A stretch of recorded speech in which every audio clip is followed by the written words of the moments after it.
Mr. Webster.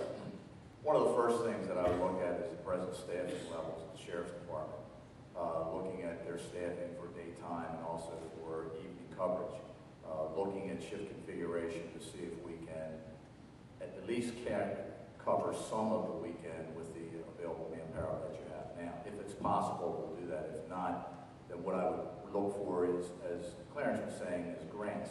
There are grants out there because I've written grants and I've gotten grants for extra patrol coverage, not for specific programs, even though I have gotten those for those, but to team up with the other law enforcement agencies in this county, Maryland State Police, Crisfield, Princess Anne, to work in conjunction with them to provide the ample coverage you need for the weekends. Not only do you need coverage for just the regular patrol calls, but I think it's a safety issue. You know, we're stretched very thin here in Somerset County for patrol coverage on the weekend. And I think by looking for those grants and getting those grants, I think we can work towards maintaining that 24/7 coverage throughout Somerset County. Whatever plan that I would come up with, I would meet with the county commissioners and educate them on what I was intending to do.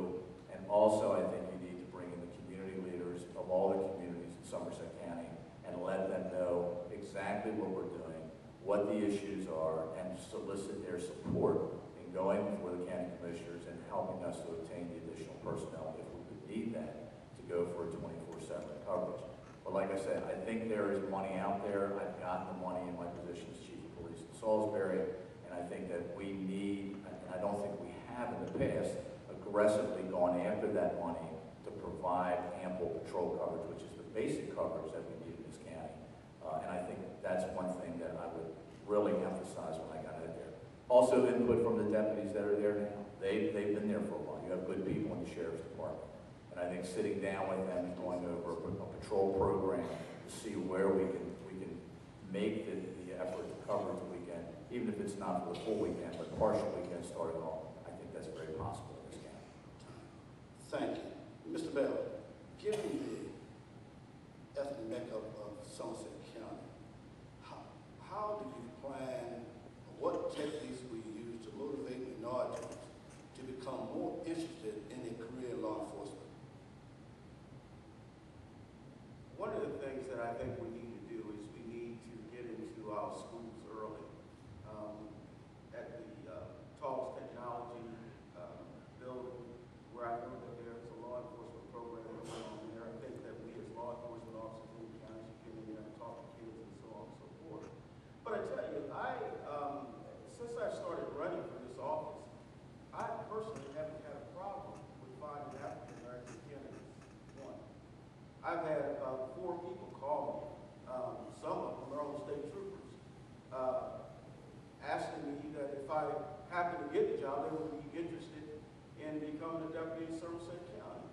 So I think that, you know, yes, we need to get with our youth and get out into the community, you know, talk to people in churches and so on and so forth.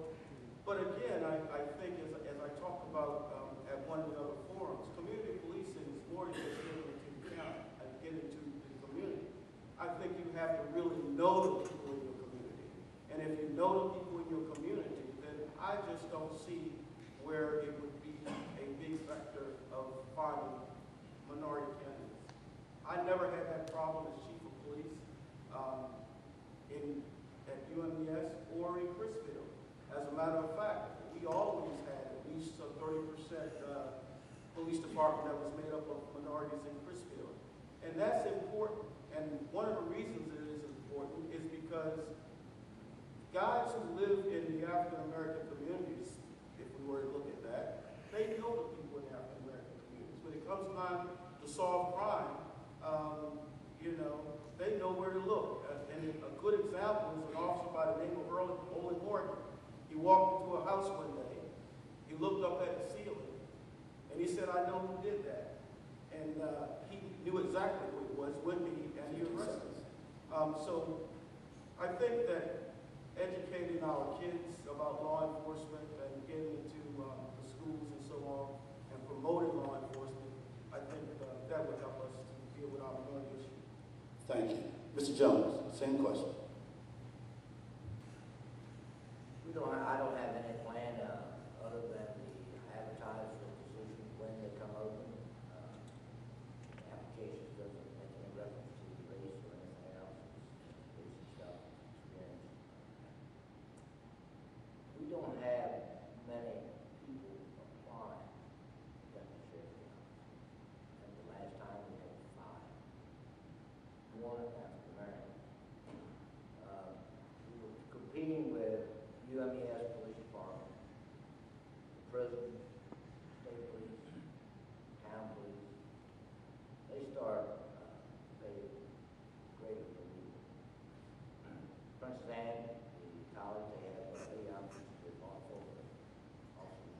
retirement system, which is much better than, I have 30 years versus 25, there's a larger percentage of pay of retirement pay. I don't look at a person's color anytime. Somebody comes in, applies, we go over the application, Sergeant Miles, who's an African American, interviews, background check, we've got the most qualified person. If there's two people with identical qualifications, we would probably, in all probability, pick the African American applicant for the reason that it tells that.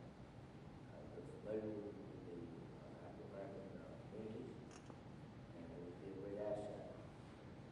But as far as any kind of program, I don't have any kind of program in place. I treat everybody the same. I look at their application. My staff looks at the application. Interview them, we go to the commissioner's office. And we make a decision. Thank you. Mr. West, let me ask that question again. How do you plan, or what techniques do you plan to use to motivate a minority to become interested in a career in law enforcement? One of the first things that I would do, and I had to face the same problem in Salisbury, but one of the first things I would do is sit down with the county commissioners and ask for a pay benefit study. Somerset County Sheriff's Department is one of the lowest paid in the state of Maryland. And I think that's one thing that needs to be addressed to attract good qualified candidates, whether they're minority or not.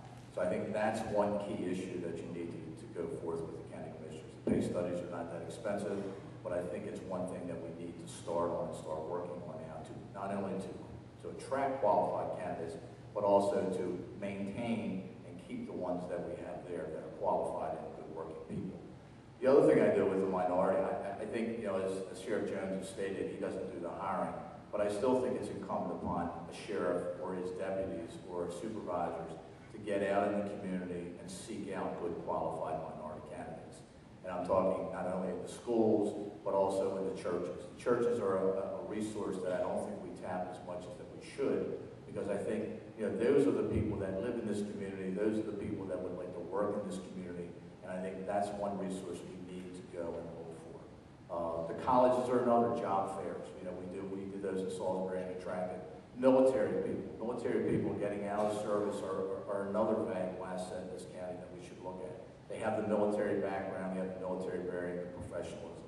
I think that's one thing that we need to go look at. But I think it's incumbent upon me as the leader of an organization to get out in that community and look for qualified candidates, not wait for them to come to me. But as I stated earlier, I think the first thing we need to do in this county is to do a pay benefit study to look to see where we compare what we're losing in this county as far as qualified applicants going to the Maryland State Police or UMES or other organizations, and make the steps, whether they're immediate or over a long term, but have a plan.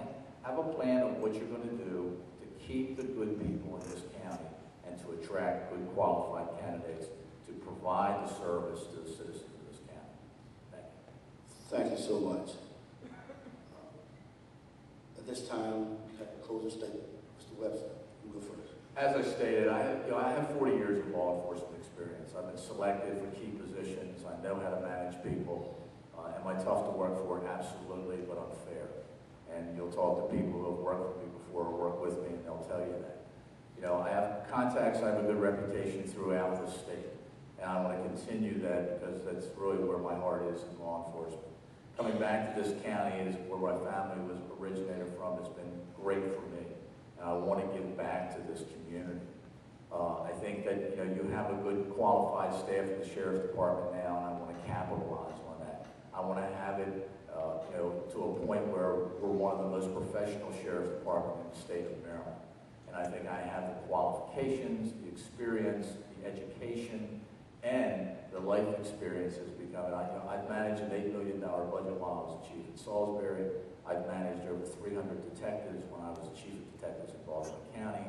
I have a son who's an assistant state's attorney in Baltimore County and a daughter who is an addiction counselor for adolescent kids. So, I know what the problems are. I know what the problems are in Somerset County, and I think that I can bring something to the table where we can work on these problems, not just the Sheriff's Department, but all law enforcement in this community, and also getting back to the residents where I would hold town meetings to get with the community, find out what the problems are before they become so bad that it takes us a lot of time to catch up to solve those problems. But I just think my background, my experience speaks for itself, and I think I would be a very good asset to this county and probably one of the best leaders that you've ever had in the Sheriff's Department of Somerset County. So I do thank you for this opportunity tonight. Thanks. Thank you.